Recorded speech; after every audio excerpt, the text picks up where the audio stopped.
Hi, this is Scott Garibay, and today we're going to talk about Cobble and Fog. So I was incredibly fortunate to receive this as a gift. So this is a board game that I am excited about because I'm a dungeon master. So if we think about Dungeons and Dragons, look at this board game. It says right here that it will take players of age 9 and up, 2 to 4 players. I've heard that the 3 and 4 players is just kind of a tack on, and that this is really designed as a 2-player game.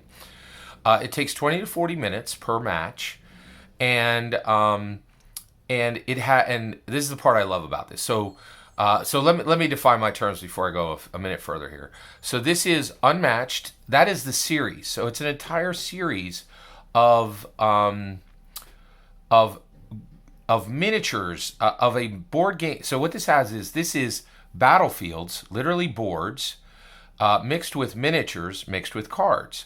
And of course, as a dungeon master, I feel right at home, right? Because we use battle grids, right? And we use miniatures, and we use cards. We use spell cards, and then also increasingly, the Magic the Gathering designers and the Dungeons and Dragons designers are inviting us to mix Dungeons and Dragons and Magic the Gathering freely. The worlds are there are canon Magic the Gathering worlds that are in D&D. There's D&D worlds that are canon in Magic the Gathering. So they've mixed their canon for probably between 5 and 10 years now, depending on where you think it started. I think it started with Plane Shift.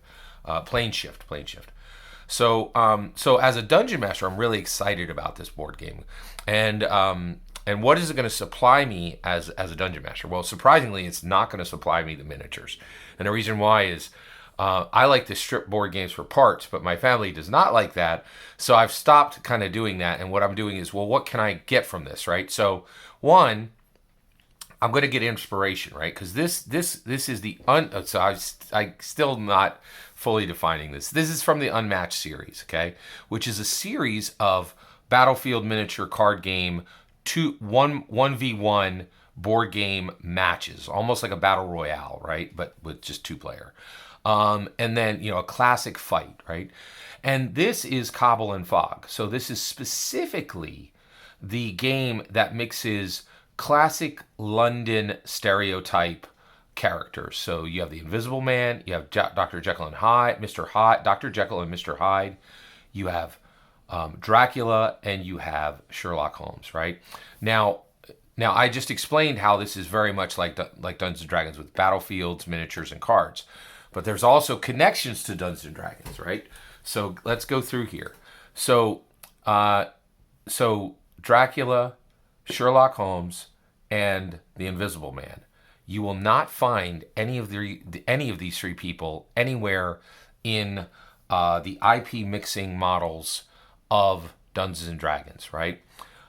For Lego, these 3 characters do not exist in Lego. They're stereotypes. Like, you could find a Lego vampire, but you cannot find Lego Dracula. You cannot find Lego Sherlock Holmes, and you cannot find Lego Invisible Man.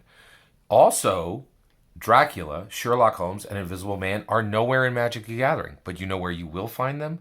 Go over to Funko Pop, and the first thing you're going to find is an official Funko Pop Dritz-Do-Urden, and that essentially serves as a miniature. And at the same scale, you'll find Dracula, you'll find Sherlock Holmes, and you will find Invisible Man. What you will not find anywhere in any of the 3 powerful...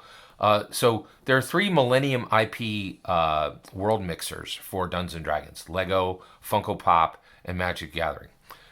These 3 are not in MTG. Dracula, Sherlock Holmes, and Invisible Man are not in Lego or MTG, but they are in Funko Pop. And so you can put Invisible Man, Sherlock Holmes, and Dracula right down onto your table and use them as miniatures with your official Dritz-Do-Urden and tell stories with that, right? So pretty amazing. What's interesting is Dr. Jekyll and Mr. Hyde is not connected to Dungeons and Dragons in any way. It doesn't have... So even though Dungeons and Dragons has 3 worlds that connect it to 1,000 other worlds, 3 product lines that connect it to 1,000 other worlds, some of them overlapping, some of them not. What's interesting is Dr. Jekyll and Mr. Hyde do not show up in any of them, which is interesting. So from a dungeon master perspective, I am absolutely just so thrilled with this as a product. Really, really excited about it. And I just wanted to share with you how this game connects to Dungeons and Dragons with the world. And also, just like Dungeons and Dragons is merging worlds constantly, right? So they're like, hey, Dominaria is connected to Forgotten Realms. And then they're like, and then recently they're like, we're going to take the Dungeons and Dragons worlds and connect them to every Lego world through an official D&D product that will have official D&D miniatures, and you can use those as scaled miniatures to connect them to every single world that's ever been put in Lego.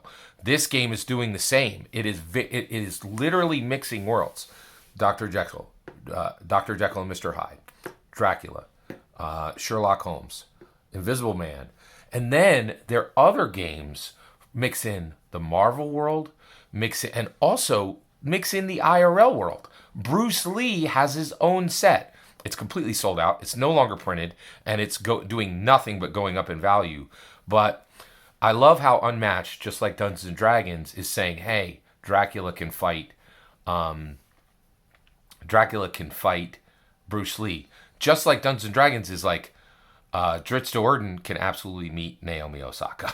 So, it's really fascinating to me, this multiverse. The multiverse is coming to, the multiverse is like a rainbow arch of narrative that is absolutely just, really amazingly spinning across all these different worlds. So I'm super excited about this product. I wanted to share these ideas with you. Thanks for letting me share this with you. Please, have you ever played Cobble and Fog? Do you have experiences with any of these characters? Have you run any tabletop role-playing games with Dracula or Sherlock Holmes or Invisible Man or Dr. Jekyll and Mr. Hyde? I'd love to hear your experiences with these characters and with world mixing. All that's my humble opinion. I'd love to hear your humble opinion. Let me know in the comments below. Please consider liking and subscribing, and have a wonderful millennium.